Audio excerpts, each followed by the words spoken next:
Eh bien, bonjour à tous une fois de plus. Je parle aujourd'hui depuis un nouveau studio. Nous espérons l'utiliser pour un certain temps. J'aimerais vous transmettre quelques informations de M. Christian Orrego, qui travaille en langue espagnole, et plus particulièrement avec les personnes du Guatemala et du Mexique. Il a récemment baptisé une personne au Guatemala et deux autres au Mexique. C'était lors de ses deux derniers voyages. M. Orrego travaille au bureau ici pour l'œuvre en espagnol avec son épouse Carmen. Ils vont au Mexique toutes les 2 semaines et moins souvent au Guatemala. Il a également conseillé 3 autres personnes au Mexique dans l'espoir de les baptiser lors de son prochain voyage qui aura lieu pour la Pâque et les jours des pains sans levain. Il a également finalisé les détails de la fête des tabernacles à San Miguel de Allende au Mexique et nous a transmis de très bonnes nouvelles concernant notre émission El Mundo de Mañana. L'émission et les autres travaux de type vidéo qui sont réalisés en espagnol. Nous avons maintenant 385 000 abonnés en espagnol sur YouTube. Des gens qui veulent en savoir plus. Nous avons commencé à faire de la publicité, ou plus précisément, le département espagnol a commencé à faire de la publicité sur Facebook et ils ont déjà atteint les 195 000 abonnés sur leur page Facebook. Et ce chiffre augmente d'environ 20 000 par semaine. C'est donc très intéressant. Mais nous ne nous attendons pas à ce que cela continue à ce rythme indéfiniment. Mais cela a vraiment décollé. Et nous remarquerons également qu'en français, où nous sommes aussi sur Facebook, cela décolle également. Pour en revenir à l'œuvre en espagnol, nous avons déjà commencé à récolter les premiers fruits de cet effort sur Facebook. Un couple nous a trouvés sur cette plateforme, il a commencé à assister pour la première fois à notre petite congrégation à La Paz, à Baja California Sur, au Mexique. Ils ont commencé à y assister il y a environ 2 semaines, et c'est la première fois que nous récoltons des fruits dans cette région depuis 10 ans environ. C'est donc très encourageant. Nous avons une très petite congrégation là-bas, et c'est très stimulant d'avoir quelques nouvelles personnes. Doublée en français, l'émission de M. Richard Ames, qui est intitulée « 7 mystères de l'Apocalypse », a été diffusée il y a 1 semaine le jeudi et vient d'atteindre 50 000 vues sur Facebook et plus de 1000 partages. Il y a seulement quelques semaines que nous avons commencé à publier les émissions françaises directement en vidéo sur Facebook. Auparavant, nous n'étions que sur YouTube où nous obtenions entre 1000 et 3000 vues sur une période de 2 semaines. Je pense donc que vous pouvez voir qu'il s'agit vraiment d'une forte augmentation et que Facebook fonctionne à plein régime en espagnol, en français et en anglais. Le tableau blanc en français, publié mardi de cette semaine sur la Russie, l'Ukraine et les prophéties de la fin des temps, a été consulté plus de 20 000 fois en 2 jours sur Facebook. Et nous nous attendons à ce que cela continue à progresser. Monsieur Mike DeSimone nous a transmis quelques statistiques qui, je pense, vous intéresseront. Notre liste d'abonnés à notre revue du Monde de demain en anglais compte désormais 574 570 personnes.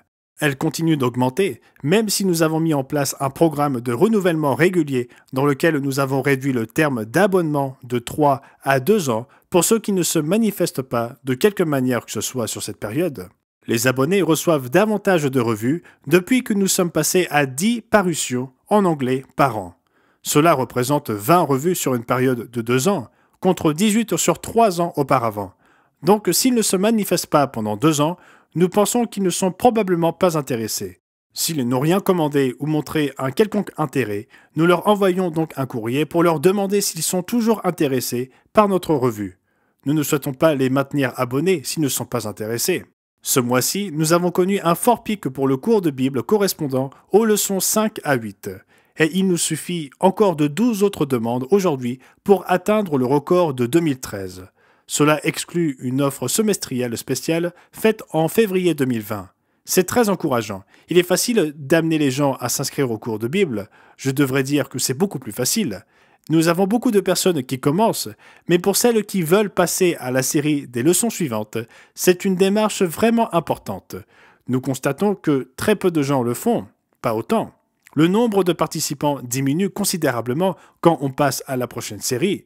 Nous sommes donc très enthousiastes à l'idée qu'ils puissent passer aux leçons 5 à 8. Au cours du premier trimestre qui s'est terminé aujourd'hui, le 31 mars, nous avons enregistré le 7e plus grand nombre de demandes de visite pour un trimestre. Nous avons changé la définition de demande de visite.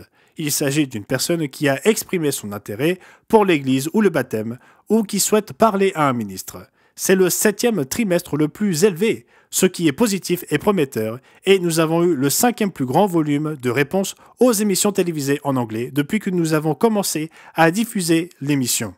Le 5e plus haut jamais enregistré. Dans les conférences du Monde de demain la semaine dernière, les frères McNair étaient dans le sud des États-Unis. M. Rod McNair était à Lafayette, en Louisiane, où nous avons accueilli 30 invités, sans compter les membres, et à la Nouvelle-Orléans, avec 27 invités. Son frère Jonathan McNair, le frère aîné, était à Lukefin, au Texas, avec 38 invités, et à El Dorado, en Arkansas, avec 11 invités. El Dorado est une région que j'ai servie pendant environ 1 an. Il y a des gens merveilleux là-bas. Je vais simplement saluer les Hartley, les Brown et les autres qui se trouvent peut-être dans cette région. Donc nous avons eu un total de 101 nouvelles personnes à ces conférences. Et si vous incluez les études de suivi, nous avons également eu 10 nouveaux invités ainsi que 27 retours. Au total, nous avons donc touché 139 personnes lors de ces conférences le week-end dernier.